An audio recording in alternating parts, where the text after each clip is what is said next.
اعوذ باللہ من الشیطان الرجیم بسم اللہ الرحمن الرحیم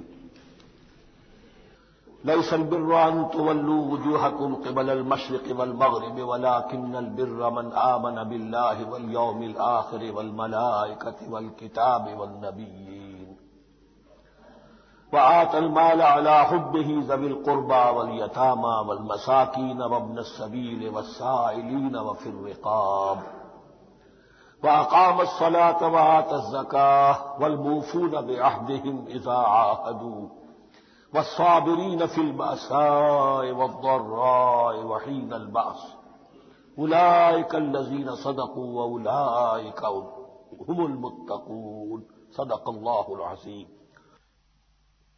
یہ ایک اور مثال ہے اس سورہ مبارکہ میں جو عظیم آیات ہیں، حجم کے اعتبار سے بھی بہت عظیم، معنی اور حکمت کے اعتبار سے بھی بہت عظیم۔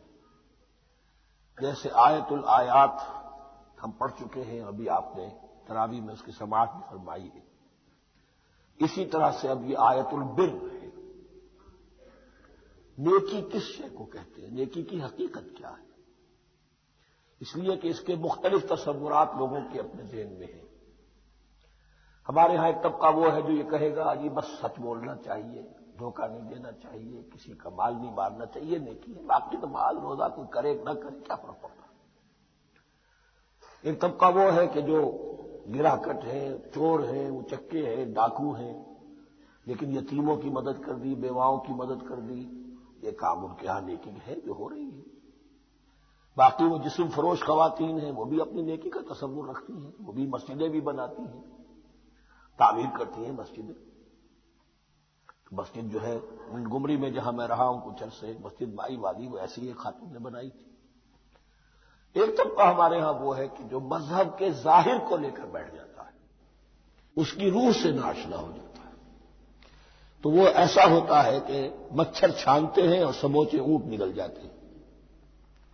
سودی کاروبار تم بھی کرو ہم بھی کریں گے، نہ تم ہمیں چھیڑو نہ ہم تمہیں چھیڑیں گے، ساری بحث ہوگی رفع یدین پر ہے کہ نہیں ہے، اور نماز ہو گئی کہ نہیں ہو گئی، تراویح 8 ہے کہ 20 ہے، ساری بحث اس پر ہوگی۔ تو یہ جو تصورات ہیں نیکی کے پرورٹڈ، کہ جیسے اندھوں نے ایک ہاتھی کو دیکھ کر اندازہ کرنا چاہا وہ کیسا ہے، جس نے اس کے پیر کو ٹٹول لیا، اس نے کہا ستون کے مانند ہے، جس کا ہاتھ پڑ گیا اس کے کان پر، اس کا چھاج کی طرح ہے ہاتھی۔ تو مختلف جو ہے اڑائے کچھ ورق لالے نے، کچھ نرگس نے، کچھ گل نے، چمن میں ہر طرف بکھری ہوئی ہے داستاں میری۔ تو نیکی کا یہ تصور جو ہے تقسیم ہو گیا۔ یہ آیت قرآن مجید کی اس اعتبار سے عظیم ترین آیت ہے۔ نیکی کی حقیقت کیا ہے، اس کی جڑ کیا ہے، بنیاد کیا ہے، اس کی روح کیا ہے، اس کے مظاہر کیا ہے، مظاہر میں اولین شے کون سی ہے، ثانین کون سی ہے، ثالثاً کون سی ہے، اور اس پر ایک پورا علم الاخلاق جو قرآن کا ایک مکمل کتاب تصنیف کی جا سکتی ہے۔ ایتھکس، قرآنک ایتھکس کے لیے یہ آیت ایک جو سمجھیے کہ جڑ اور بنیاد ہے۔ لیکن یہ سمجھ لیں کہ یہ آیت یہاں آئی کیوں ہے؟ پس منظر میں وہی تحویل قبلہ ابھی ہے۔ تحویل قبلہ کے 4 رکوع 15، 16، 17، 18 یہ تو سالڈ ہے۔ اس سے پہلے 14ویں رکوع میں آیت تھی للہ المشرق والمغرب فأینما تولوا فثم وجہ اللہ۔ ادھر بھی پھر اتنی آیتیں چھوڑ کر، اتنا چھوڑ کر پھر گئی لیس البر ان تولوا وجوہکم قبل المشرق والمغرب۔ نیکی یہی نہیں ہے کہ تم اپنے چہرے مشرق اور مغرب کی طرف پھیر دو۔ یہ نہیں کہا یہ نیکی نہیں ہے، نیکی یہی نہیں ہے، یہ بھی نیکی ہے۔ جو ظاہر ہوگا نیکی کا وہ بھی نیکی ہے، لیکن اصل سے اس کا باطن ہے۔ باطن صحیح ہے، نیک ہے، تو حقیقت میں نیکی نیک ہے، ورنہ نہیں۔ ولکن البر، بلکہ نیکی تو اس کی ہے، اب یہاں سے شروع ہوا جو نیکی کی جڑ ہے، بنیاد ہے۔ من آمن باللہ والیوم الآخر والملائکۃ والکتاب والنبیین، سب سے پہلے ایمان، تاکہ تصحیح نیت ہو جائے۔ یہ جو ایمان لائے اللہ پر، یعنی جو نیکی کر رہا ہے صرف اللہ سے اجر کا طالب ہے، والیوم الآخر، اور قیامت کے دن پر کہ اس کا کوئی اجر دنیا میں نہیں، صرف آخرت میں مطلوب ہے۔ ورنہ آدمی سوداگری کرے، دکانداری کرے، کپڑا بیچے، کچھ اور بیچے، دین تو نہ بیچے۔ دین کا کام کر رہا ہے تو اس کے لیے سوائے اخروی نجات کے اور سوائے اللہ کی رضا کے کوئی اور شے مقصود نہ ہو۔ والملائکۃ والکتاب والنبیین، اور ایمان لایا فرشتوں پر اور کتابوں پر اور انبیاء پر، یہ تینوں مل کر ایک یونٹ بنتے ہیں۔ فرشتہ لایا دین، کتاب بن گئی اور انبیاء پر آئی وہ کتاب۔ ایمان بالرسالت کا تعلق نیکی کے ساتھ یہ ہے کہ نیکی کا ایک مجسمہ تمہارے سامنے رہے، آئیڈیل، اسوہ، ایسا نہ ہو کہ اونچ نیچ ہو جائے۔ نیکیوں میں بھی ایسا ہوتا ہے، کوئی جذبات میں ایک طرف کو نکل گیا، کوئی جذبات میں ایک طرف کو نکل گیا۔ اس گمراہی سے بچنے کی ایک شکل ہے کہ ایک مجسمہ مکمل ہے، ایک اسوہ کاملہ سامنے ہو جس میں معتدل ہو تمام چیزیں، اور وہ ہمارے لیے اسوہ کاملہ محمد رسول اللہ کی شخصیت ہے۔ نیکی کے ظاہر کے لیے ہم انہیں معیار سمجھیں گے، جو شے جتنی ان کی سیرت میں ہے اس سے زیادہ نہ ہو، اس سے کم نہ ہو۔ کوشش یہ ہو، آئیڈیل یہ ہو کہ بالکل انسان حضور صلی اللہ علیہ وسلم کے اسوہ کاملہ کی پیروی کرے۔ وَلَٰكِنَّ الْبِرَّ مَنْ آمَنَ بِاللَّهِ وَالْيَوْمِ الْآخِرِ وَالْمَلَائِكَةِ وَالْكِتَابِ وَالنَّبِيِّينَ وَآتَى الْمَالَ عَلَىٰ حُبِّهِ ذَوِي الْقُرْبَىٰ وَالْيَتَامَىٰ وَالْمَسَاكِينَ وَابْنَ السَّبِيلِ، اور دیا اس نے مال یا دے وہ مال اس کی محبت کے علی الرغم، علی حبہ اللہ کی طرف نہیں ہے، علی حب المال، علی الرغم مال محبوب ہے پھر بھی وہ خرچ کر رہا ہے، ذوی القربیٰ قرابت داروں پر، والیتامىٰ یتیموں پر، والمساکین محتاجوں پر، وابن السبیل مسافر پر، والسائلین اور مانگنے والوں پر، وفی الرقاب اور لوگوں کی گردنیں چھڑانے پر۔ گویا کہ نیکی کے مظہر میں اولین مظہر یہ ہے انسانی ہمدردی، اگر یہ نہیں ہے تو نیکی نہیں ہے۔ عبادات کے انبار لگے ہوں اور دل میں شقاوت ہو، انسان کو حاجت میں دیکھ کر دل نہ پسیجے، کسی کو تکلیف میں دیکھ کر تجوری کی طرف ہاتھ نہ بڑھے حالانکہ تجوری میں مال موجود ہو، تو وہ دین کی روح سے بالکل خالی ہے۔ یہ آپ سورہ آل عمران میں پڑھیں گے، لن تنالوا البر حتى تنفقوا مما تحبون، تم نیکی کے مقام کو پہنچ ہی نہیں سکتے جب تک کہ خرچ نہ کرو اس میں سے جو تمہیں پسند ہے۔ جس سے طبیعت گھبرا گئی، اکتا گئی، کپڑے میں جو بوسیدہ ہو گئے وہ دے دیے، حاتم طائی کی قبر کو لات مار دی، وہ نہیں، جو شے پسند ہے اگر اس میں سے نہیں دیتے تو نیکی کو پہنچ بھی نہیں سکتے، تمہیں ہوا بھی نہیں لگے گی۔ وَأَقَامَ الصَّلَاةَ وَآتَى الزَّكَاةَ، دیکھیے نماز اور زکات اب آ رہے ہیں، یہ ہے حکمت دین کہ ایک ہے روح دین، وہ ہے ایمان، اور جو اس کے مظاہر ہے مظہر اول انسانی ہمدردی،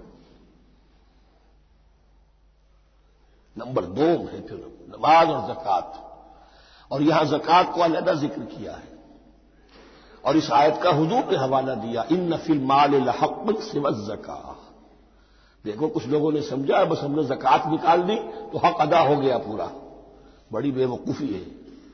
مال میں حق ہے زکات کے سوا بھی، اور اب آپ نے یہ آیت پڑھی، دیکھو اس آیت میں کیا ہے، زکات کا تذکرہ بعد میں ہو رہا ہے، وَآتَى الْمَالَ عَلَىٰ حُبِّهِ ذَوِي الْقُرْبَىٰ وَالْيَتَامَىٰ وَالْمَسَاكِينَ وَابْنَ السَّبِيلِ وَالسَّائِلِينَ وَفِي الرِّقَابِ وَأَقَامَ الصَّلَاةَ وَآتَى الزَّكَاةَ۔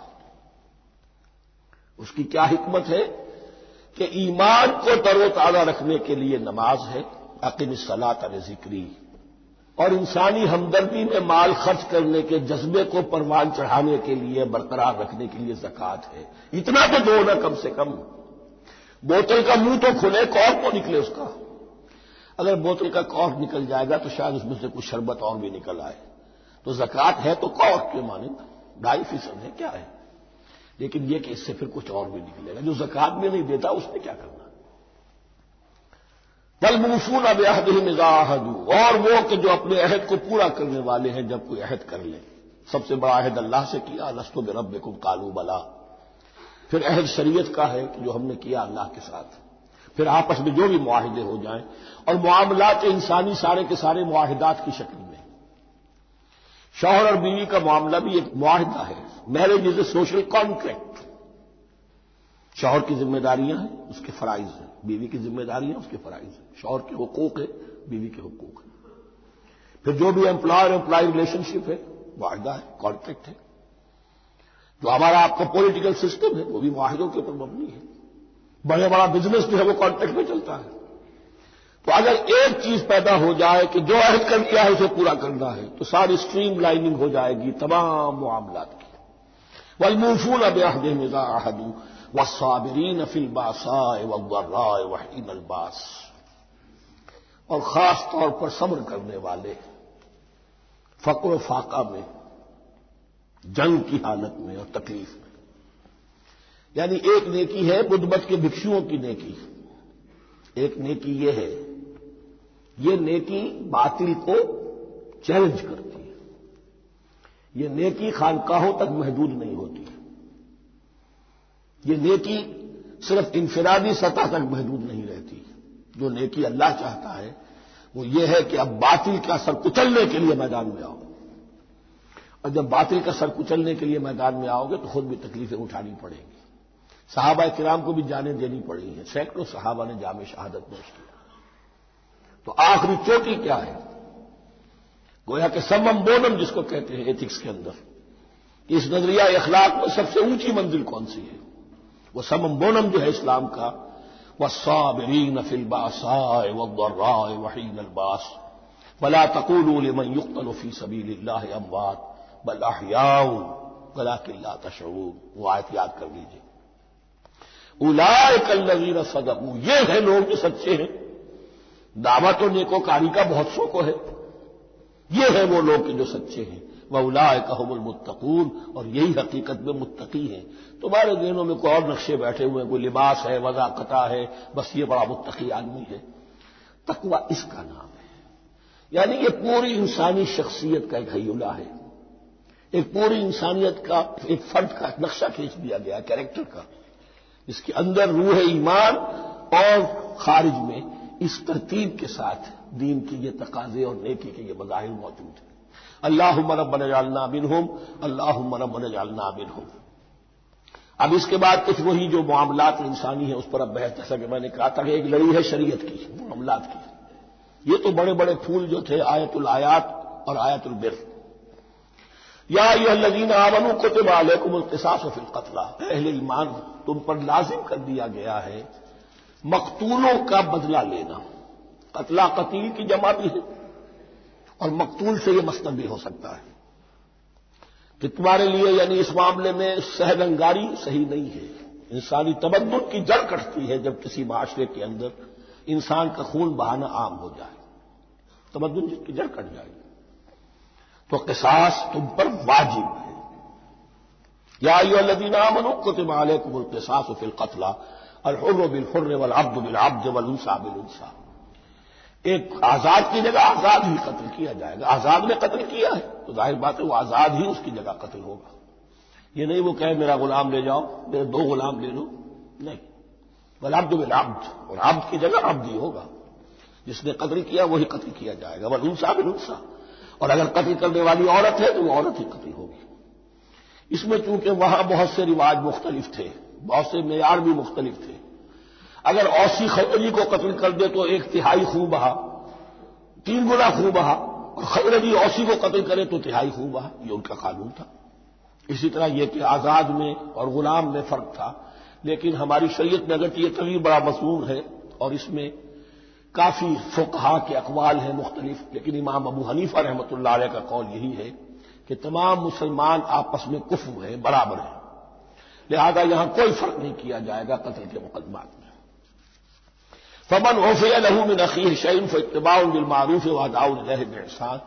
پھر جس کو معاف کر دیا جائے کوئی شے اس کے بھائی کی جانب سے، یعنی جو مقتول ہے اس کے ورثاء اگر کہتے صاحب ہم اس کی جان بخشنے کو تیار ہیں، چاہے وہ خون بہا لے لیں یا ویسے ہی معاف کر دیں، تو جو بھی کچھ خون بہا طے ہوا ہو اداء الیہ باحسان فاتباع بالمعروف، تو اس کی پیروی کی جائے معروف طریقے پر اور ادائی کی جائے خوبصورتی کے ساتھ. ذالک تخفیف من ربکم ورحمہ، یہ تمہارے رب کی طرف سے تخفیف ہے، آسانی کی ہے اور رحمت ہے، اور اس کی رحمت ہونا بہت واضح ہے. اگر یہ شکل نہ ہو تو پھر قتل در قتل کا سلسلہ جو ہے وہ جاری رہتا ہے. لیکن اگر یہ ہو گیا کہ قاتل کو لا کے سامنے کھڑا کر دیا، لو بھائی اب تمہارے ہاتھ میں اس کی جان ہے، چاہو تو یہ قتل کر دیا جائے گا، چاہو احسان کرنا چاہو بخشنا چاہو ویسے ہی بخش دو. چاہو تو خون بہا لے لو. اس سے کیا ہوگا کہ وہ دشمنیوں کا جو دائرہ ہے وہ پھر سمٹ جاتا ہے، بڑھتا نہیں. اس میں بڑی رحمت ہے اللہ کی طرف سے. قانون جو ہے اسلام میں قتل کا، اس میں مدعی ریاست نہیں ہوتی. آج کل ہمارے ہاں غلطی یہ ہے، مدعی ریاست بن جاتی ہے. یہ مدعی ہوتا ہے یہاں پر جو بھی مقتول کے وہ رسا ہے، اور کسی کو صدر کو کیا صدر کے باپ کو بھی اختیار نہیں ہے کہ کسی قاتل کو معاف کر دے. قاتل کو معاف کرنے کا جو اختیار ہے وہ صرف مقتول کے وہ رسا کو ہے، کوئی صدر نہیں کر سکتا. ہمارے دستور میں ہے، پوری شرح پوری شک موجود ہے. فمن اعتدی بعد ذلک فلہ عذاب علیم، جو اس کے بعد بھی حد سے تجاوز کرے گا تو اس کے لیے دردناک اور بہت بڑا عذاب ہوگا. وَلَكُمْ فِي الْقِصَاصِ حَيَاةٌ يَا أُولِي الْأَلْبَابِ لَعَلَّكُمْ تَتَّقُونَ، اور اے ہوش مندو قصاص میں زندگی ہے تمہارے لیے. ایک روحانی تصور ہے معاف کر دینا اچھا ہے. اسلام بھی کہتا ہے ان تعفوا وتصفحوا وتغفروا فإن اللہ غفور رحیم. لیکن قتل کے مقدمات میں سہل انگاری جو ہے وہ اچھی نہیں ہے. پیروی شدت کے ساتھ ہونی چاہیے تاکہ اس سے آگے قتل کا سلسلہ بند ہو. وَلَكُمْ فِي الْقِصَاصِ حَيَاةٌ يَا أُولِي الْأَلْبَابِ لَعَلَّكُمْ تَتَّقُونَ، تاکہ تم بچ سکو. اب کوتبہ علیکم دوبارہ آ گیا. یہ کوتبہ کے لفظ کو سمجھ لیجئے، جہاں بھی کوئی شے فرض کی جائے گی، لازم کی جائے گی، وہ کوتبہ ہے. اسی لیے شریعت کے لیے قرآن مجید میں جو لفظ ہے الکتاب، الکتاب اس معنی میں کہ اس میں شریعتی خداوندی پوری کی پوری موجود ہے. کوتبہ کتب علیکم اذا حضر احدکم الموت ان ترک خیرا الوصیۃ للوالدین والاقربین بالمعروف، تم پر واجب کر دیا گیا، فرض کر دیا گیا جب تم میں سے کسی کی موت کا وقت آ جائے، اگر وہ کوئی خیر مال چھوڑ رہا ہو، دولت چھوڑ رہا ہو، تو اس کے لیے فرض کر دیا گیا وصیت کرنا اپنے والدین کے حق میں اور رشتہ داروں کے حق میں انصاف کے ساتھ. ابھی چونکہ قانون وراثت نازل نہیں ہوا تھا، یہ ابتدائی قدم اٹھایا گیا. وہاں ہوتا یہ تھا جو آج بھی ہندوؤں میں ہوتا ہے، جو مر گیا اس کی ساری جائیداد کا مالک جو ہے بڑا بیٹا ہو، چھوٹے بیٹے بھی نہیں، نہ بیٹیاں نہ بیوی، کچھ نہیں. تو سارا کا سارا مال جو ہڑپ کر جاتے تھے، کسی کو کچھ نہیں. یہاں یہ کہ اب پہلا ابتدائی حکم دیا گیا، لیکن یہ آیت منسوخ ہو جائے گی سورہ نساء میں جب پورا قانون وراثت آ گیا. تو اب یہ آیت منسوخ شمار ہوتی ہے. ناسخ وہ قانون وراثت ہے جو سورہ نساء کے دوسرے رکوع میں آئے گا. البتہ اس کے ایک حصے کو حضور نے باقی رکھا ہے، وہ گویا کہ سنت نے اس کے ایک جز کو برقرار رکھا ہے، اور وہ جز یہ ہے کہ مرنے والا 1/3 اپنے مال کے لیے وصیت کر سکتا ہے کسی کے لیے، 1/3 سے زیادہ نہیں. اور وارث کے لیے وصیت نہیں ہوگی، جس کی وراثت میں حق مقرر ہو چکا ہے اس کے لیے وصیت نہیں ہوگی. وہ غیر وارث کے لیے وصیت ہوگی، کسی دینی ادارے کو دینا چاہے، کسی اور کو دینا چاہے، یتیم کو، بیوہ کو، یتیم خانے کو، ٹھیک ہے. 1/3، 2/3 میں قانون وراثت کی تنفیذ ہوگی لازماً. تو اس آیت کا صرف اتنا حصہ باقی رکھا ہے حضور نے صلی اللہ علیہ وسلم. حقاً علی المتقین، یہ اللہ کا تقوی رکھنے والوں پر حق ہے، واجب ہے کہ وہ وصیت کرے کہ ہمارے والدین کو یہ مل جائے، فلاں رشتہ دار کو یہ مل جائے، باقی جو ہے جو بھی ورثاء ہیں لے جائیں. فمن بدلہ بعد ما سمعہ، تو جس نے بدل دیا اس وصیت کو اس کے بعد کہ اسے سنا تھا، فإنما اسمہ علی الذین یبدلونہ، تو اس کا بوجھ، اس کا گناہ انہی پر آئے گا جو تبدیل کرتے ہیں. جو وصیت کرنے والا تھا وہ بری ہے، اس نے صحیح وصیت کی تھی. جس نے بعد میں اس وصیت میں تحریف کی، تبدیلی کی، اس کا وبال، اس کا بوجھ انہی پر آئے گا.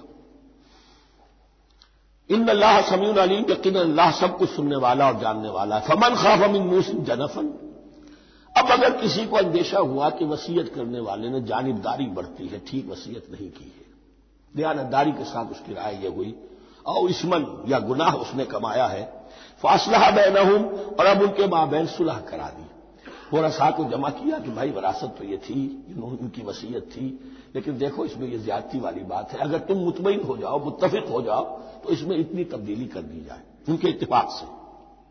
فلا اثم علیہ، تو اس میں کوئی گناہ نہیں ہے. یعنی ایسی نہیں ہے یہ بات کہ اس کو وہ سینکشن اور سینکٹیٹی حاصل ہو گئی ہے، تقدس، کہ اب اس میں کوئی تبدیلی نہیں ہو سکتی.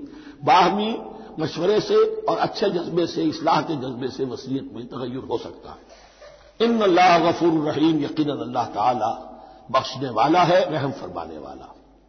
اب لڑی آ گئی دوسری عبادت والی، عبادت میں صوم۔ جہاں تک نماز کا ذکر ہے تو وہ تو مکی صورتوں میں اس کا بے تحاشا مرتبہ ذکر موجود ہے، لیکن یہاں جو ہے معاملہ صوم، اس سے پہلے مکی دور میں صوم کا کہیں کوئی تذکرہ ہی نہیں، نہ عربوں میں اس کا رواج تھا۔ یہ لفظ بھی عربی زبان میں تھا گھوڑوں کے لیے، گھوڑے روزہ رکھتے تھے، رکھتے کیا تھے بیچارے، انہیں رکھوایا جاتا تھا، کیونکہ عربوں کا جو معاملہ تھا وہ لوٹ مار، غارت گری، اور اس کے لیے انہیں چاہیے تیز رفتار سواری، جاؤ حملہ کرو، لوٹو مارو اور بھاگو۔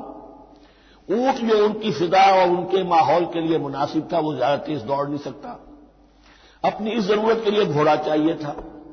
گھوڑے میں عرب کا سخت موسم برداشت کرنے کی عادت نہیں، نازک جانور ہے، وہ پیاسا تو نہیں رہ سکتا 7 دن تک جیسے کہ اونٹ رہ سکتا ہے، بھوکا نہیں رہ سکتا، وہ لو کے تھپیڑے نہیں برداشت کر سکتا، لہذا عرب اس کو رکھواتے تھے روزہ، کھانا پینا بند کیا اور اس کے جو ہے منہ کر کے کھڑے ہو گئے جب گرم تیز ہوا چل رہی ہے، خود تو اپنے آپ کو لپیٹ لیا اپنے گھٹنے میں، غترا کہلاتا ہے وہ جو بھی کپڑا اوپر ہوتا ہے، اور وہ اس گھوڑے کو جو ہے وہ ساری آگ اس پر برس رہی ہے تاکہ اس میں عادت پیدا ہو جائے جھیلنے کی، برداشت کرنے کی۔ تو جنگ کے موقع پر کہیں یہ دغا نہ دے جائے، اگر یہی ہمت ہار گیا تو اس کا تو کیا کیا جائے گا، تو اصل میں سوار ہے جو مارا گیا۔ یہ روزہ ان کے ہاتھ تھا، لیکن جب حضور آئے مدینے میں تو یہاں یہود میں روزے کا رواج تھا۔ وہ ایک تو عاشورہ کا روزہ رکھتے تھے، اس لیے کہ وہ تاریخ تھی جس میں کہ نجات ملی تھی بنی اسرائیل کو فرعونیوں سے، تو اس طریقے سے حضور نے پھر ابتداءً ہر مہینے میں 3 روزے رکھنے کا حکم دیا۔ یہ ہے ابتدائی حکم جو حضور نے دیا، قرآن میں ابھی نہیں آیا تھا۔ جیسے تحویل قبلہ کے معاملے میں بھی قرآن نے کہا کہ ہم نے تمہیں اس قبلے پر رکھا تھا، لیکن اس کا کوئی حکم جو ہے قرآن میں جلی نہیں ہے۔ یہ ہو سکتا ہے کہ وہ حکم بھی حضور کو اللہ ہی نے دیا ہو وحی خفی کے ذریعے سے۔ پہلے یہ کہ ہر مہینے میں 3 روزے، اب ظاہر بات ہے کہ مہینے جو ہیں وہ سخت گرم بھی ہو سکتے ہیں، اب اگر 30 کے 30 روزے ایک ہی مہینے میں فرض کر دیے گئے ہوتے اور وہ ہوتے جون جولائی کے تو جان نکل جاتی۔ بہترین تدبیر یہ کی گئی ہر مہینے میں، اور یہ موسم سارے آ رہے ہیں اس میں۔ پھر کچھ عرصے کے بعد یہ رمضان کا روزہ فرض کیا گیا۔ پہلا جو روزہ تھا 3 دن کا، اس میں یہ بھی تھی اجازت کہ جو اگر مسافر نہیں ہے، بیمار بھی نہیں ہے، طاقت رکھتا ہے روزہ رکھنے کی، پھر بھی روزہ نہ رکھے تو اس کا فدیہ یہ ہے کہ 1 مسکین کو کھانا کھلائے، علی الاطلاق تھا یہ۔ جب رمضان کے روزے کی فرضیت ہو گئی تو اب یہ فدیہ نہیں ہے، البتہ حضور نے اس کو باقی رکھا ایسے شخص کے لیے جو بہت بوڑھا ہے، یا کوئی خاتون بہت بوڑھی ہے برداشت نہیں کر سکتی، یا کوئی بیمار ہے کسی سخت ایسی بیماری میں ہے کہ روزہ اس کے لیے جان کے لیے ہلاکت کا اندیشہ ہو سکتا ہے، اس کے لیے فدیہ برقرار رکھا۔ عام طور پر صحت مند شخص جو مسافر بھی نہ ہو اس کے لیے یہ رعایت ختم ہو گئی۔ یہ ہے ان آیات کی تعبیر جس پر میں پہنچا ہوں، اور بہت پہلے پہنچ گیا تھا، لیکن چونکہ اکثر مفسرین نے یہ بات نہیں لکھی ہے تو میں جھجکتا رہا، لیکن بعد میں مجھے معلوم ہوا کہ مولانا انور شاہ کاشمیری رحمۃ اللہ علیہ کی رائے یہی ہے، تو مجھے اعتماد ہو گیا، اور پھر مجھے اس کا ذکر جو ہے یہ تفسیر کبیر میں امام راضی کے ہاں بھی مل گیا کہ متقدمین کے ہاں یہ رائے موجود تھی کہ پہلی 2 آیتیں جو ہیں اس روزے سے متعلق یہ رمضان کے روزے سے متعلق نہیں ہیں، بلکہ وہ 3 ہر مہینے کی 13، 14 اور 15 ایام 20 کے روزے حضور نے بعد بھی رکھے ہیں نفلاً، لیکن شروع میں یہ 3 روزے رکھنے کا حکم دیا گیا تھا۔ پہلی 2 آیتیں اس 6 آیتوں پر مشتمل ہے رکوع، اور یہ ایک عجیب مقام ہے۔ قرآن مجید کے احکام بہت دفعہ ہے، نماز کے احکام قرآن میں بہت دفعہ ہیں، کہیں وضو کا ہے، کہیں تیمم کا ہے، کہیں اور نماز خوف کا ہے، مختلف جگہوں پر، لیکن صوم کی عبادت پر یہ 6 آیات کامل ہیں، مکمل ہیں، اس کی حکمت، اس کی غرض و غایت، اس کے احکام سب کے سب اس میں آ گئے۔ اب پہلی 2 آیتیں کون سی ہیں؟ یا ایھا الذین آمنوا کتب علیکم الصیام کما کتب علی الذین من قبلکم لعلکم تتقون، اے ایمان والو تم پر بھی فرض کیا گیا روزہ رکھنا جیسے کہ فرض کیا گیا تھا تم سے پہلوں پر، تاکہ تمہارے اندر تقویٰ پیدا ہو جائے۔ وہ جنگ کے لیے کرواتے تھے گھوڑوں کو تیار، تمہیں تقویٰ کے لیے اپنے آپ کو تیار کرنا ہے، بھوک کو قابو میں رکھ سکو، شہوت کو قابو میں رکھ سکو، پیاس کو برداشت کر سکو، اللہ کی راہ میں جنگ کے لیے تمہیں نکلنا ہوگا، اس میں بھوک بھی آئے گی، پیاس بھی آئے گی، اپنے آپ کو تیار کرو جہاد کے لیے۔ اور یہ بات واضح ہو جائے گی، اگلے رکوع سے قتال کی بحث شروع ہو جائے گی۔ روزے کی یہ گفتگو ہو رہی ہے تمہیداً قتال کے لیے، جیسے گھوڑوں کو تیار کیا جاتا تھا، صوم رکھوایا جاتا تھا قتال کے لیے۔ ایام معدودات، گنتی کے چند دن ہیں، یہ گویا کہ ثبوت ہے اس کا کہ یہ 2-3 دن سے زیادہ، معدود جو ہے زبان میں 9 سے زیادہ نہیں ہو سکتا۔ معدودہ جب آئے گا، ایام معدودات، یہ جمع جو ہے جمع قلت کہلاتی ہے۔ معدودات، معدودہ بڑی سے بڑی رقم ہو سکتی ہے، لیکن معدودات جمع قلت ہے۔ گنتی کے چند روز ہیں۔ فمن کان منکم مریضا، ان میں بھی یہ رعایت ہے کہ جو تم میں سے بیمار ہو او علی سفر، یا سفر پر ہو، فعدۃ من ایام اخر، تو وہ تعداد پوری کر لے دوسرے دنوں میں۔ وعلی الذین یطیقونہ، اور جو اس کی طاقت رکھتے ہوں، فدیۃ طعام مسکین، وہ فدیہ دے، ایک مسکین کا کھانا کھلانا۔ ان آیات کی تفسیر میں جیسا کہ میں نے عرض کیا مفسرین کے بہت سے اقوال ہیں، اب میں اس کی بحث بھی نہیں جا سکتا۔ جو میں نے اپنے مطالعے کے بعد رائے قائم کی ہے، میں صرف وہی بیان کر رہا ہوں کہ اس وقت، اور یہ امام راضی کے الفاظ ہیں کہ یہ فرضیت الگ تعیین نہیں تھی بلکہ الگ تخییر تھی۔ فرض تو ہے روزہ، لیکن اس کا بدل بھی دیا جا رہا ہے، اگر تم نہیں رکھنا چاہتے تو تم ایک مسکین کو کھانا کھلا دو۔ تو گویا کہ تدریجاً انہیں لانا تھا، کیونکہ اس بات کے وہ پہلے سے عادی نہیں تھے۔ فمن تطوع خیرا فهو خیر اللہ، اور جو اپنی جی سے، اپنی مرضی سے خیر کرنا چاہے تو اس کے لیے خیر ہے، روزہ بھی رکھے اور مسکین کو کھانا بھی کھلائے، دونوں کام کرے، تو اس میں کوئی رکاوٹ تو نہیں، اس کے لیے بہتر ہوگا۔ وان تصوموا، اور دیکھو اگر روزہ رکھو، خیر لکم ان کنتم تعلمون، یہ تمہارے لیے بہتر ہے اگر تم جانو۔ اب یہاں بھی ایک طرح کی رعایت کا انداز ہے۔ یہ 2 آیتیں ہیں میرے نزدیک، وہ پہلا حکم جو دیا گیا اور جو تھا اصل میں جس کے تحت کہ حضور صلی اللہ علیہ وسلم نے، میں شاید مغالطے میں ہی کہہ بیٹھا ہوں کہ قرآن مجید میں نہیں آیا، حضور نے خود کیا ہے۔ ان آیات سے در حقیقت حضور نے ہر مہینے میں 3 دن کے روزے، جو یا تو یہ کہ ان آیتوں کے بعد، اور یا یہ کہ حضور نے اپنے طور پر کر دیے تھے، ان آیات نے اس کی توثیق کر دی۔ اب آ رہی ہیں 2 آیتیں جو خاص رمضان کے روزے سے متعلق ہیں، حکمت اور غرض و غایت۔ پھر ایک آیت طویل آئے گی، احکام، اور پھر ایک آیت آئے گی لٹمس ٹیسٹ۔ یہ 6 آیتیں۔ شہر رمضان الذی انزل فیہ القرآن، رمضان کا مہینہ وہ ہے جس میں قرآن نازل کیا گیا۔ ھدی للناس مبینات من الھدی والفرقان، لوگوں کے لیے ہدایت، اور ہدایت کے بھی روشن بینات باتیں، والفرقان، اور حق و باطل میں فرق کر دینے والی چیز۔ فمن شہد منکم الشہر، تو جو کوئی بھی پائے اس مہینے کو، یا جو شخص بھی مقیم ہو اس مہینے میں، مسافر نہ ہو، فلیصم، اس پر لازم ہے کہ روزہ رکھے۔ اب وہ وجوب الگ تخییر ختم ہو گیا، اب وجوب الگ تعیین، اب یہ لازم ہے، یہ رکھنا ہے۔ ایک رعایت باقی رکھی، ومن کان مریضا او علی سفر فعدۃ من ایام اخر، جو بیمار ہے یا یہ کہ سفر پر ہے، وہ تعداد پوری کر لے دوسرے دنوں میں۔ یرید اللہ بکم الیسر ولا یرید بکم العسر، اللہ تمہارے ساتھ آسانی چاہتا ہے، سختی نہیں چاہتا۔ یہ لوگ اپنے اوپر سختیاں جھیلتے ہیں، شدید جو ہے سفر کے اندر بھی روزہ رکھے ہوئے، حالانکہ یہاں اجازت دی ہوئی ہے۔ یہ بلکہ حضور نے ایک مرتبہ ایک سفر میں کافی سرزنش کی، کچھ ایک جہاد اور قتال پہ نکلے تھے، لیکن کچھ لوگوں نے اس سفر میں بھی روزہ رکھ لیا۔ نتیجہ یہ ہوا کہ سفر کے بعد جہاں منزل میں اب جا کر خیمے لگانے تھے، وہ نڈھال ہو کر گر گئے۔ جن لوگوں کا روزہ نہیں تھا انہوں نے پھر وہ خیمے لگائے، منزل کا کام کیا۔ تو حضور نے فرمایا کہ لیس من البر الصیام فی السفر، سفر میں روزہ رکھنا کوئی نیکی کا کام نہیں ہے۔ لیکن ہمارا تصور اور ہے، 105 بخار چڑھا ہوا، روزہ نہیں چھوڑوں گا میں، روزہ تو میں نے رکھا ہوا، یا روزہ تو میں نہیں چھوڑوں گا۔ حالانکہ جہاں رعایت اللہ کی ہے، اس رعایت سے فائدہ نہ اٹھانا ایک طرح کا کفران نعمت ہے۔ وَلِتُكْمِلُوا الْعِدَّةَ، لیکن تمہیں عدت اور تعداد اب پوری کرنی ہوگی۔ وہ جو تھی ایک رعایت کہ فدیہ دے کر فارغ ہو جاؤ، وہ نہیں ہے۔ وَلِتُكَبِّرُوا اللَّهَ عَلَىٰ مَا هَدَاكُمْ، اور تاکہ تم تکبیر کرو اللہ کی اس پر کہ جو اس نے ہدایت تمہیں عطا فرمائی۔ وَلَعَلَّكُمْ تَشْكُرُونَ، اور تاکہ تم شکر کر سکو اس نعمت عظمیٰ کا جو قرآن حکیم کی شکل میں تمہیں دی گئی۔ اس موضوع پر میرا کتابچہ عظمت صوم اور عظمت صیام و قیام قرآن، اس میں یہ سارے مضامین تفصیل سے آئے ہیں، کیا حکمت ہے، کیا غرض و غایت ہے، کیا مقصد ہے، اور آخری منزل کیا ہے، وَإِذَا سَأَلَكَ عِبَادِي عَنِّي فَإِنِّي قَرِيبٌ۔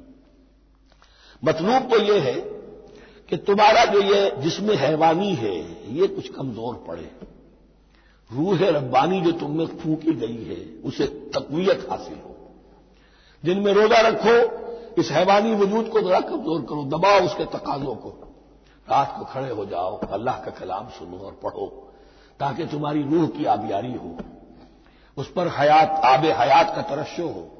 نتیجہ کیا نکلے گا؟ تمہارے اپنے اندر سے ایک پیاس ابھرے گی، وَإِذَا سَأَلَكَ عِبَادِي عَنِّي فَإِنِّي قَرِيبٌ، تقرب الی اللہ کا جذبہ پیدا ہوگا۔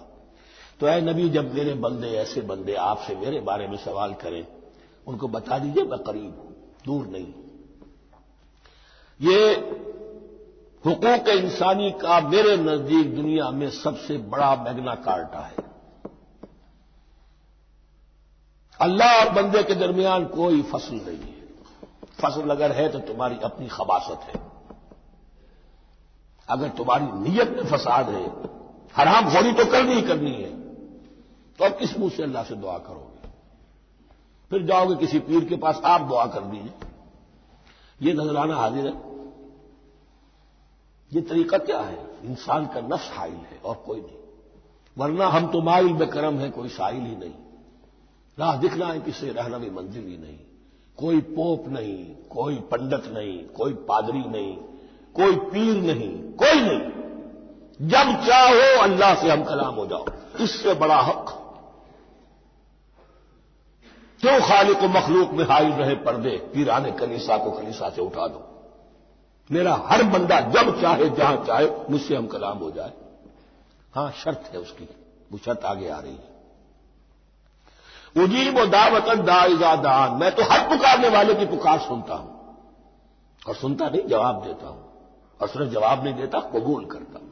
اجابت میں یہ تینوں چیزیں موجود ہیں، اور اذا دعان، جہاں مجھے پکارے جب پکارے، دیر اینڈ دین میں موجود ہوں،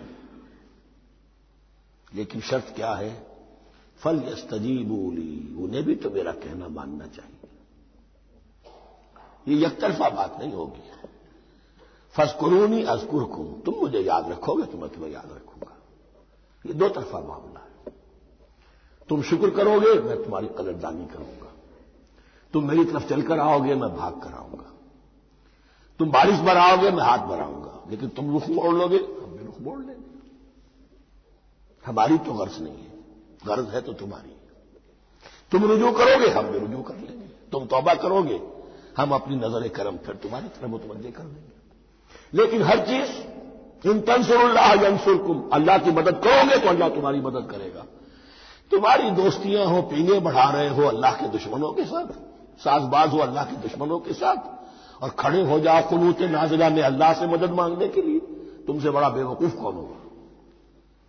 پہلے اللہ کی طرف رخ تو کرو، اللہ سے اپنا معاملہ درست کرو۔ ہاں اس میں کوئی یہ شرط نہیں ہے کہ پہلے ولی کامل اس وقت توبہ کرو خلوص نیت سے تو سارے پردے ہٹ جائیں گے، لیکن خلوص نیت کے ساتھ توبہ۔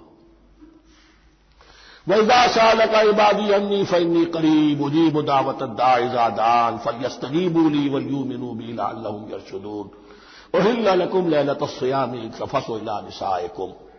اب یہ ہے احکام کی آیت، بڑی طویل ہے، کیونکہ یہود کے ہاں شریعت میں روزہ جو ہے شروع ہو جاتا تھا شام کو ہی، اور رات بھی روزے میں شامل تھی، تو تعلق زن و شو بھی نہیں ہو سکتا، اور کوئی سحری وحری کا تصور نہیں تھا، جیسے ہی سوئے رات شروع روزہ شروع، اب اگلے دن تک غروب آفتاب تک روزہ رہے گا۔ ہمارے ہاں روزے میں نرمی کی گئی ہے، ایک تو یہ کہ رات کو اس سے خارج کر دیا، روزہ دن کا ہے، اور رات کے وقت تعلق زن و شو بھی ہے، کھانا پینا بھی ہے، جو پابندیاں روزے کی ہیں وہ سب اٹھ گئی، لیکن ہو یہ رہا تھا کہ لوگ سمجھ رہے تھے کہ شاید وہی جو احکام ہیں یہود کے ہاں شاید وہی ہمارے ہاں بھی ہیں، اس لیے وہ ایسا بھی ہوتا تھا اپنے جذبات میں بیویوں سے مقاربت کرتے تھے، لیکن دل میں سمجھتے تھے کہ ہم نے غلط کام کیا ہے۔ یہاں اب ان کو اطمینان دلایا جا رہا کہ نہیں، احل لکم لیلۃ الصیام الرفث الی نسائکم، حلال کر دیا گیا ہے تمہارے لیے روزے کی راتوں میں اپنی بیویوں کے پاس جانا. ہن لباس لکم وانتم لباس لہن، وہ پوشاک ہے تمہارے لیے، تم پوشاک ہو ان کے لیے. بڑا بلیغ کنایا ہے یہ. جیسے لباس میں اور جسم میں کوئی پردہ نہیں ہے، لباس ہی تو پردہ ہے، لباس میں اور جسم میں تو کوئی پردہ نہیں، ایسے ہی بیوی میں اور شوہر میں کوئی پردہ نہیں. ہن لباس لکم وانتم لباس لہن. ویسے بھی انسان کے اخلاق کی حفاظت کرنے والی، مرد کے اخلاق کی حفاظت کرنے والی بیوی ہے، بیوی کے اخلاق کی حفاظت کرنے والا مرد ہے. وہ مجھے اقبال کا شعر یاد آ رہا تھا، تعلیم نئی ہو کہ پرانی، نسوانیت زن کا نگہباں ہے فقط مرد. نہ پردہ نہ تعلیم نئی ہو کہ پرانی، نسوانیت زن کا نگہباں ہے فقط مرد. بہرحال ایک دونوں کے لیے وہ ایک ضرورت بھی ہے، ان کی پردہ پوشی بھی کرتے ہیں ایک دوسرے کی، اور اس طریقے سے لباس کی جو ہے اس میں کنایا کیا گیا. علم اللہ انکم کنتم تختانون انفسکم، اللہ کے علم میں ہے کہ تم اپنے آپ کے ساتھ خیانت کر رہے تھے، ایک کام کر رہے تھے جو گناہ نہیں ہے، لیکن تم سمجھتے تھے گناہ ہے، تو اپنے آپ سے خیانت ہو گئی کہ نہیں؟ اصل میں گناہ نہیں تھا لیکن تمہارے علم میں نہیں تھا، لیکن تم یہ سمجھتے ہوئے بھی کہ یہ ممنوع ہے، اس کا ارتکاب کر رہے تھے. علم اللہ انکم کنتم تختانون انفسکم فتاب علیکم، تو اللہ نے تم پر نظر رحمت فرمائی، وعفا عنکم، اور بخش دیا، معاف کر دیا. جو بھی خطائیں ہو گئی ہیں وہ سب کی سب معاف سمجھو.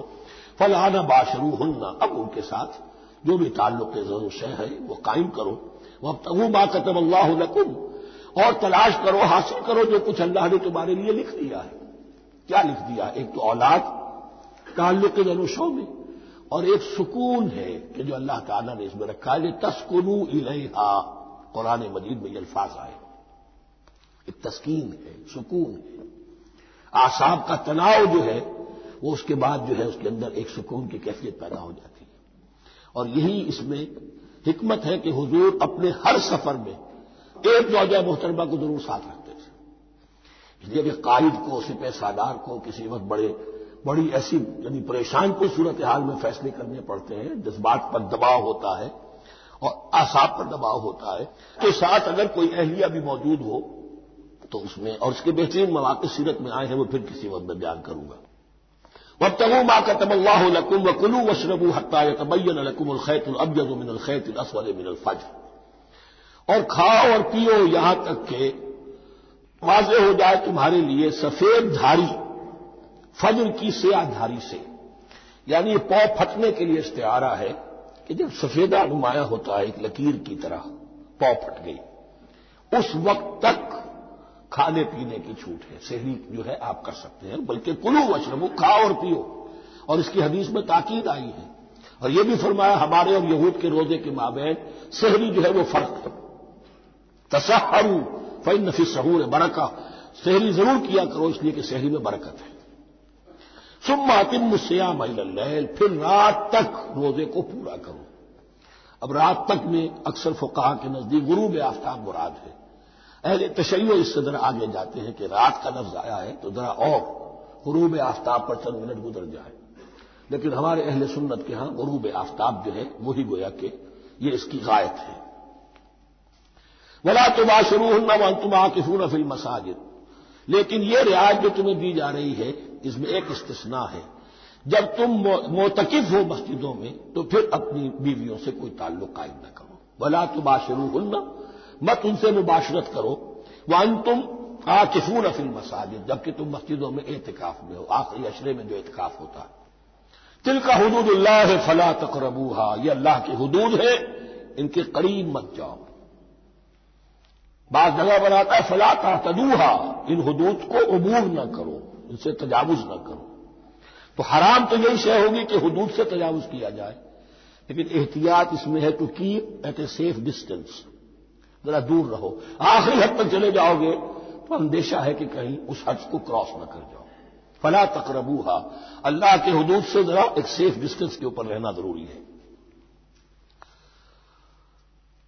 کذالک یبین اللہ آیاتہ للناس، اسی طرح اللہ تعالیٰ واضح کرتا ہے اپنی نشانیاں لوگوں کے لیے، لعلہم یتقون، تاکہ وہ تقوی کی روش اختیار کر سکے، بچ سکے۔ اب وہ لٹمس ٹیسٹ والی آیت آ گئی، تقوی کا ٹیسٹ کیا ہے؟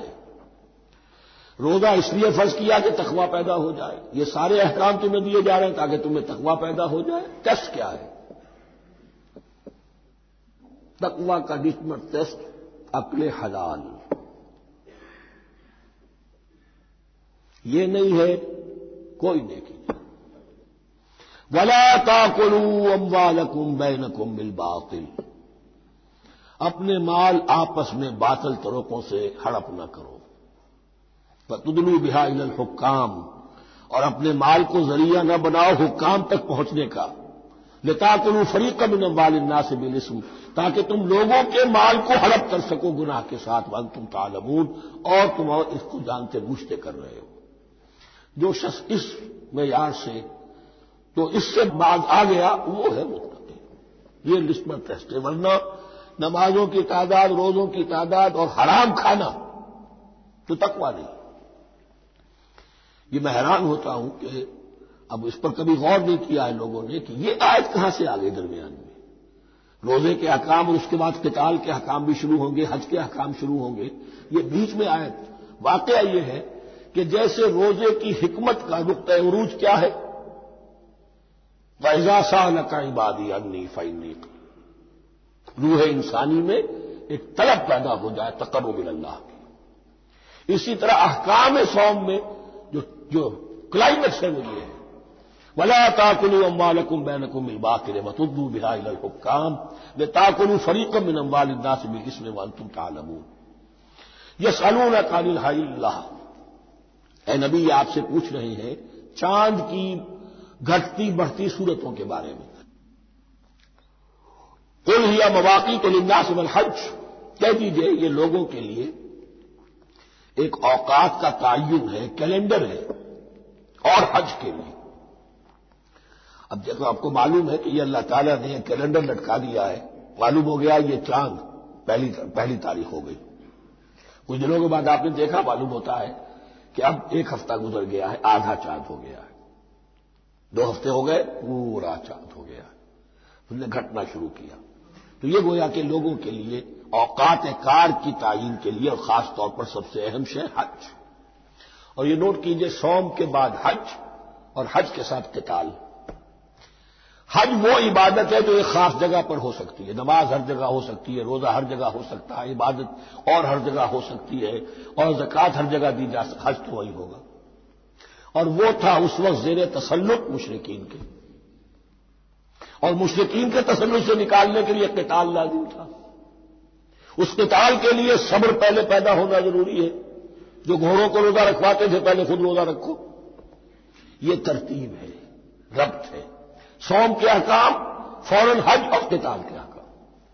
یسألونک عن الأهلة قل هي مواقیت للناس والحج وليس البر بأن تأتوا البيوت من ظهورها ولكن البر من اتقى، اور یہ کوئی نیکی نہیں ہے کہ تم گھروں میں ان کی پشت پر سے داخل ہو، بلکہ نیکی تو اس کی ہے جس میں تقوی ہے۔ یہ اصل میں ان کے ہاں ایک رواج تھا، کیونکہ حج تو ہو رہا تھا ایام جاہلیت میں بھی، اس کے مناسک کی بگڑی ہوئی شکلیں بھی موجود تھیں، کچھ ترمیمیں انہوں نے کر دی تھی، یہ حج تو تھا ان کا۔ وہ یہ کرتے تھے جب گھر سے مکے سے نکل گئے احرام باندھ کر، اب اگر کسی ضرورت سے گھر واپس جانا پڑ گیا تو سمجھتے تھے کہ احرام باندھ کر نکل آئے ہیں، اب دروازے سے تو نہیں جا سکتے، گھسیں گے کہیں پیچھے سے، کہیں اوپر سے پھاند کر دیوار آئیں گے، اور اسے سمجھتے تھے بڑا تقویٰ ہے۔ فرمایا یہ کوئی نیکی کی بات نہیں، یہ سرے سے نیکی نہیں، ولیس البر، یہ ہرگز نیکی نہیں ہے ان تأتوا البیوت من ظہورها، کہ تم ان کے گھروں میں داخل ہو ان کے پچھواڑے سے، ولکن البر من اتقى۔ اب یہاں اس پوری آیت کو ذہن میں رکھ لیجئے، آیت البر کے آخر میں لفظ تھا اولئک هم المتقون، ولکن البر من اتقى۔ گویا کہ وہ پورا تصور جو ہے یہاں پر جو آیا بر میں آ چکا ہے، اس کو اس لفظ کے حوالے سے اس پورے تصور کو پھر آپ نے ذہن میں تازہ کر دیا۔ وَأْتُوا الْبُيُوتَ مِنْ أَبْوَابِهَا، گھروں میں داخل ہو ان کے دروازوں سے، وَاتَّقُوا اللَّهَ لَعَلَّكُمْ تُفْلِحُونَ، اور اللہ کا تقوی اختیار کرو تاکہ تم فلاح پاؤ۔ وَقَاتِلُوا فِي سَبِيلِ اللَّهِ الَّذِينَ يُقَاتِلُونَكُمْ. لیجیے قتال آ گیا. اب یہ تیسری کڑی آ گئی نا. ایک لڑی عبادات کی، ایک لڑی معاملات کی، ایک لڑی انفاق کی، ایک لڑی قتال کی. یہ چوتھی کڑی ہے. وَقَاتِلُوا فِي سَبِيلِ اللَّهِ الَّذِينَ يُقَاتِلُونَ. اللہ قتال کرو اللہ کی راہ میں ان سے جو تم سے قتال کر رہے ہیں. وَلَا تَعْتَدُوا، لیکن حد سے تجاوز نہ کرو.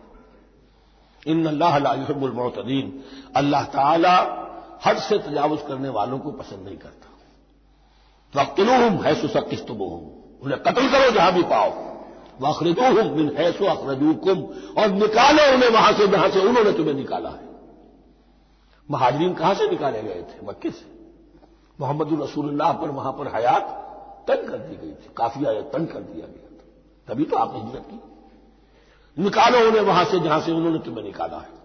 والفتنة أشد من القتل، اور یہ خیال نہ رہے کہ قتل اور خون ریزی جو ہے تو بری بات ہے. فتنہ اس سے بھی زیادہ بری بات ہے. فتنہ کیا ہے؟ ایسے حالات جن میں کہ انسان اللہ خدائے واحد کی بندگی نہ کر سکے، اسے غلط کاموں پر مجبور کیا جائے، حرام خوری پر مجبور ہو گیا ہو. یہ سارے حالات فتنہ ہیں. تو قتل اور خون ریزی اتنی بری شے نہیں ہے جتنی فتنہ. والفتنة أشد من القتل. ولا تقاتلوهم عند المسجد الحرام حتى يقاتلوكم فيه. ہاں مسجد حرام وہ چونکہ اسے تو امن کی جگہ بنا دیا گیا ہے، ان سے جنگ مت کرو مسجد حرام کے پاس جو بھی حرم کا علاقہ ہے. حتى يقاتلوكم، یہاں تک کہ وہ سب تم سے قتال کریں اس میں. فإن قاتلوكم، پھر اگر وہ تم سے قتال کرتے جنگ کرتے ہیں، فاقتلوهم، تو قتل کرو انہیں. كذلك جزاء الكافرين، یہی بدلہ ہے کافروں کا. فإن انتهوا، پھر اگر وہ باز آ جائیں. فلا عدوان الا علی الظالمین، تو کوئی زیادتی جائز نہیں ہے مگر ظالموں پر. الشہر الحرام بالشہر الحرام، شہر حرام کا بدلہ ہے شہر حرام. یعنی اگر انہوں نے اشہر حرم کی بے حرمتی کی ہے تو اس کے بدلے میں یہ نہیں ہوگا کہ ہم تو ہاتھ باندھ کے کھڑے رہیں کیونکہ تو اشہر حرم ہے. ایک ہے حرم زمین، ایک ہے اشہر حرم. 4 مہینے، 3 حج کے لیے ان کے ہاں تھے اور 1 عمرے کے لیے. یہ 4 مہینے تھے کہ ان کے دوران ان کے ہاں یہ طے تھا کوئی خون ریزی، کوئی جنگ نہیں ہوگی. اپنے باپ کے قاتل کو بھی پالیں گے تو اس میں قتل نہیں کریں گے. تو ایک مقام ہے حرم، اس میں جنگ حرام، اور ایک وہ مہینے ہیں ان میں جنگ حرام. لیکن اگر کفر اقدام کرے تو اب یہ نہیں کہ ہاتھ پاؤں باندھ کے اپنے آپ کو پیش کر دیا جائے، نہیں. پھر جوابی کارروائی میں اگر تمہیں بھی اس کی بے حرمتی کرنی پڑے تو اس کا وبال بھی ان پر ہوگا. وَفَإِنِ انتَهَوْا فَإِنَّ اللَّهَ غَفُورٌ رَحِيمٌ، اگر وہ باز آ جائے تو اللہ غفور اور رحیم ہے. وَقَاتِلُوهُمْ، بہت اہم آیت رہ گئی. حَتَّى لَا تَكُونَ فِتْنَةٌ وَيَكُونَ الدِّينُ لِلَّهِ. اب جب یہ جنگ کا مرحلہ شروع ہو گیا ہے دعوت محمدی کے سلسلے میں صلی اللہ علیہ وسلم، تو مسلمانوں جان لو ایک دور تھا 12-13 برس تک تمہیں حکم تھا کفو ایدیکم، مارے کھاؤ ہاتھ نہ اٹھاؤ. اب یہ نیا دور آ گیا ہے. تمہاری دعوت و تحریک جو ہے وہ نئے دور میں داخل ہو گئی ہے. اب جب تمہاری تلواریں نیام سے باہر آ گئی ہیں، اب یہ نیام میں نہ جائیں جب تک کہ فتنہ بالکل ختم نہ ہو جائے اور دین اللہ ہی کے لیے ہو جائے، اللہ کا دین قائم ہو جائے، پوری زندگی میں اس کے احکام کی تنفیذ ہو رہی ہو. یہ آج دوبارہ آئے گی اور زیادہ نکھری ہوئی شان کے ساتھ سورہ انفال میں. وَقَاتِلُوهُمْ حَتَّىٰ لَا تَكُونَ فِتْنَةٌ وَيَكُونَ الدِّينُ كُلُّهُ لِلَّهِ. دین کل کا کل، جز نہیں. دین کی بالادستی پوری انسانی زندگی پر، انفرادی بھی اجتماعی بھی، اور اجتماعی کے بھی سارے پہلو، politico socio economic system totally وہ اللہ کے احکام کے تابع ہو. وَقَاتِلُوهُمْ حَتَّىٰ لَا تَكُونَ فِتْنَةٌ وَيَكُونَ الدِّينُ لِلَّهِ فَإِنِ انتَهَوْا فَلَا عُدْوَانَ إِلَّا عَلَى الظَّالِمِينَ. پھر اگر وہ باز آ جائے، صلح چاہے تو ٹھیک ہے، پھر ظالموں کے اوپر جو ہے سوائے ظالموں کے کسی پر زیادتی جائز نہیں. الشہر الحرام بالشہر الحرام، حرمت والا مہینہ بدلہ ہے حرمت والے مہینے کا. والحرمات قصاص، اور حرمات کے اندر بھی بدلہ ہے. فمن اعتدى علیکم فاعتدوا علیہ بمثل ما اعتدى علیکم، تو جو کوئی بھی تم پر زیادتی کرتا ہے، دست درازی کرتا ہے، تو تم بھی اس کے خلاف کارروائی کرو، اقدام کرو جیسے کہ اس نے تم پر زیادتی کی۔ واتقوا اللہ، اور اللہ کا تقوی اختیار کرو۔ واعلموا ان اللہ مع المتقین، اور یہ جان لو کہ اللہ ساتھ ہے متقیوں کے، یعنی اللہ کی تائید، نصرت، اس کی مدد آئے گی اہل تقوی کے۔ اب دیکھیے وہ تیسری کڑی یہاں بہت چھوٹی سی آئی ہے، قتال کی ذرا زیادہ بڑی کڑی آ گئی ہے اور یہ چھوٹی سی کڑی آ رہی ہے۔ قتال کے لیے لازم ہے انفاق بھی۔ جنگ کیسے ہوگی اگر فوج کے لیے ساز و سامان نہ ہو، رسد کا اہتمام نہ ہو، ہتھیار نہ ہو، سواریاں نہ ہو، کیسے ہوگی جنگ؟ وَأَنفِقُوا فِي سَبِيلِ اللَّهِ وَلَا تُلْقُوا بِأَيْدِيكُمْ إِلَى التَّهْلُكَةِ، خرچ کرو اللہ کی راہ میں اور مت ڈالو اپنے آپ کو اپنے ہاتھوں ہلاکت میں۔ یعنی اللہ کا دین اس وقت اسے احتیاج ہے، وہ پیسہ چاہتا ہے، جیسے حضور نے تبوک کے موقع پر عام عطیہ کی اور آپ اپنے مال کو لے کر بیٹھے ہوئے ہیں، تو گویا کہ آپ نے اپنے آپ کو ہلاکت میں خود ڈال دیا۔ یہ انفاق ہے، جہاد بالمال۔ وَأَنفِقُوا فِي سَبِيلِ اللَّهِ وَلَا تُلْقُوا بِأَيْدِيكُمْ إِلَى التَّهْلُكَةِ وَأَحْسِنُوا إِنَّ اللَّهَ يُحِبُّ الْمُحْسِنِينَ، اور احسان کی روش اختیار کرو، دین کے اندر بھی خوبصورتی پیدا کرو، دین میں بہتر سے بہتر مقام حاصل کرنے کی کوشش کرو۔ ہمارا معاملہ کیا، دنیا میں آگے سے آگے اور دین میں پیچھے سے پیچھے۔ دین میں یہ دیکھیں گے اس سے کم پر گزارا ہو سکتا ہو، کوئی اور شے ہو کہ جس میں اس سے کم سے بھی بات پوری ہو جائے، دین میں یہ ہوگا، اور دنیا میں آگے سے آگے ہے جستجو کہ خوب سے ہے خوب تر کہاں۔ تو اگر یہ جستجو دنیا میں ہے، اس سے بڑھ کر دین میں ہونی چاہیے۔ فاستبقوا الخیرات، نیکیوں میں ایک دوسرے پر بازی لے جانے کی کوشش کرو۔ وَأَنفِقُوا فِي سَبِيلِ اللَّهِ وَلَا تُلْقُوا بِأَيْدِيكُمْ إِلَى التَّهْلُكَةِ وَأَحْسِنُوا، اور احسان کی روش اختیار کرو۔ ان اللہ یحب المحسنین، یقیناً اللہ تعالی محسنین کو، ان لوگوں کو کہ جو درجہ احسان پر فائز ہو جائیں، محبت کرتا ہے، انہیں پسند کرتا ہے۔ یہ حدیث جبرائیل اگر ذہن میں ہو تو 3 درجے ہیں، جیسے میں نے آج بتایا آپ کو، وَنَحْنُ لَهُ مُسْلِمُونَ وَنَحْنُ لَهُ عَابِدُونَ وَنَحْنُ لَهُ مُخْلِصُونَ۔ 3 درجے دوسرے ہیں، اسلام، ایمان، احسان۔ اخبرنی عن الاسلام، اخبرنی عن الایمان، اخبرنی عن الاحسان۔ احسان کیا ہے؟ ان تعبد اللہ کانک تراہ فإن لم تکن تراہ فإنہ یراک۔ یہ سارے کام جو دین کے لیے کیے جا رہے ہوں، عبادت ہے، جہاد ہے، قتال ہے، ایسی کیفیت میں، ایسے اخلاص کے ساتھ، گویا کہ تم اپنی آنکھوں سے اللہ کو دیکھ رہے ہو، اور اگر تم اللہ کو نہیں دیکھ رہے تو کم سے کم یہ کیفیت تو تمہاری ہو جائے کہ تمہیں مستعجل رہے کہ اللہ تمہیں دیکھ رہا ہے۔ یہ احسان ہے۔ وَأَحْسِنُوا، عام طور پر اس کا ترجمہ اس انداز میں نہیں کیا گیا ہے، اس کو اچھی طرح سمجھ لیجئے، ویسے یہ مضمون کھل کر آئے گا سورہ مائدہ میں۔ ان اللہ یحب المحسنین، یقیناً اللہ تعالی محسنین کو پسند کرتا ہے۔ وَأَتِمُّوا الْحَجَّ وَالْعُمْرَةَ لِلَّهِ، اور حج اور عمرہ مکمل کرو اللہ کے لیے۔ جو عمرے کے لیے احرام تو باندھ لیا جائے گا مدینے سے 7 میل باہر نکل کر ہی، حج مکمل تو ہوگا جب طواف بھی ہوگا، وقوف عرفہ بھی ہوگا، سارے اس کے جو بھی مناسک ادا کیے جائیں گے۔ لیکن یہ کہ جو شخص بھی نیت کر لے حج کی یا عمرے کی تو پھر اسے مناسب کو مکمل کرنا چاہیے، کوئی کمی نہ رہے۔ فَإِنْ أُحْصِرْتُمْ، اگر تمہیں گھیر لیا جائے، روک دیا جائے، جیسے کہ سن 6 میں ہو گیا، صلح حدیبیہ کرنی پڑی، مشرکین مکہ اڑ گئے، نہیں داخل ہونے دیں گے۔ اگر تمہارا گھیراؤ ہو جائے فَمَسْتَيْسَرَ مِنَ الْهَدْيِ، تو جو بھی تم قربانی پیش کر سکو پیش کر دو۔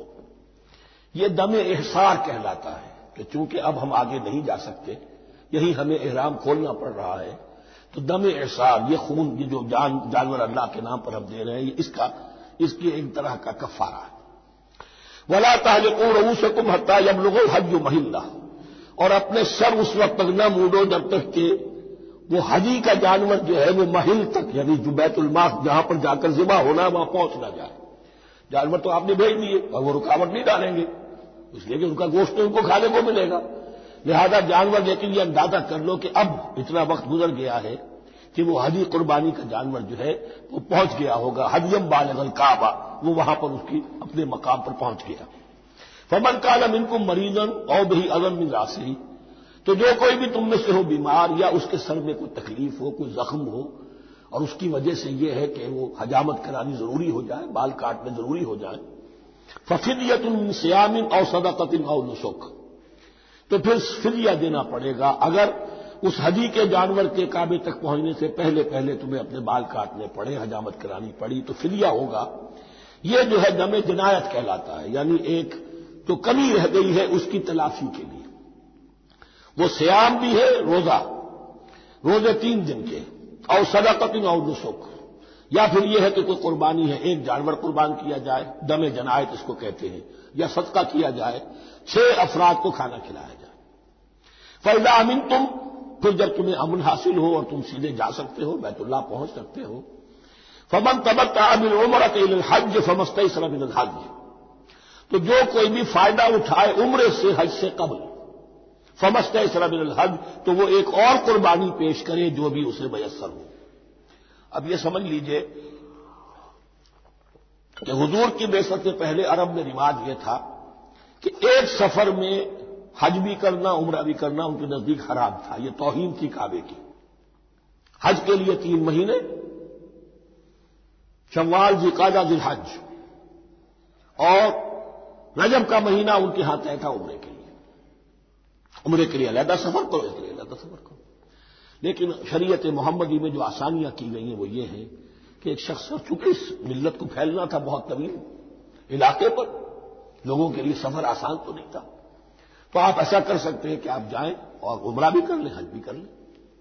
ایک شکل یہ ہے کہ عمرہ کیا، احرام کھول دیا، اور پھر حج کا وقت آیا 8ویں ذی الحج کو تو پھر احرام باندھے، وہ حج کا احرام ہو گیا، اسے کہتے ہیں تمتع۔ ایک یہ ہے کہ حج کے لیے احرام باندھا تھا، جاتے ہی عمرہ بھی کر لیا لیکن احرام کھولا نہیں، اسی احرام میں جاری رکھ کر اسے اور اسی میں حج بھی کر لیا، یہ قران کہلاتا ہے، جمع کر لیا ایک ہی احرام میں عمرے کو بھی اور حج کو بھی۔ ایک افراد کہلاتا ہے، بس ایک کے لیے صرف حج کا معاملہ شروع سے۔ تو یہاں تمتع کی جو ہمیں اجازت دی گئی ہے اس کے لیے، جسے دم شکر کہتے ہیں حضرت امام ابو حنیفہ، یہ شکرانہ ہے کہ ہم ایک قربانی دیں۔ لیکن امام شافعی کے نزدیک یہ بھی دم جنایت ہے، یہ بھی جبر ہے۔ چنانچہ امام ابو حنیفہ کے نزدیک یہ قربانی جو دی جاتی ہے اس کا گوشت قربانی دینے والا بھی کھا سکتا ہے 1/3 کے درجے پر، لیکن امام شافعی کے نزدیک نہیں ہے، یہ ایک صدقے کے اور اس کے دم جنایت کے قریب کی شے ہے، اس کا گوشت جو ہے قربانی دینے والا خود نہیں کھا سکتا۔ فمن لم یجد، اب اگر کسی کے پاس نہیں ہے یہ ہدیہ پیش کرنے کو، فصیام 3 ایام فی الحج، تو اب اس پر لازم ہے کہ حج میں 3 روزے رکھے، 7ویں، 8ویں اور 9ویں ذی الحج کو روزہ رکھے غیر ایام حج میں۔ 10ویں کا روزہ نہیں ہو سکتا، وہ عید کا دن ہے، یوم النحر ہے۔ وسبعۃ اذا رجعتم، اور 7 روزے رکھو جبکہ تم واپس چلے جاؤ اپنے گھروں میں جا کر 7 روزے رکھو۔ تلک عشرۃ کاملہ، یہ 10 روزے ہوں گے مکمل۔ ذالک لمن لم یکن اہلہ حاضر المسجد الحرام، لیکن یہ رعایت کہ حج اور عمرہ ایک ہی سفر میں کر لیا جائے اور ایک ہی احرام میں کر لیا جائے یا 2 احراموں میں کیا جائے، یا یہ کہ ان دونوں کو جمع کرنے کی شکل جو ہے، یہ ایک رعایت ہے کن کے لیے؟ ذالک لمن لم یکن اہلہ حاضر المسجد الحرام، جس کے اہل و عیال مسجد حرام کے قریب نہیں رہتے، دور سے آ رہے ہیں، تو ظاہر بات ہے کہ ان کے لیے رعایت ہوگی۔ واتقوا اللہ، اللہ کا تقوی اختیار کرو، وعلموا، اور جان لو، ان اللہ شدید العقاب، یقیناً اللہ تعالی سزا دینے میں بھی بہت سخت ہے۔ بارک اللہ لی ولکم فی القرآن العظیم ونفعنی وإیاکم بالآیات والذکر الحکیم۔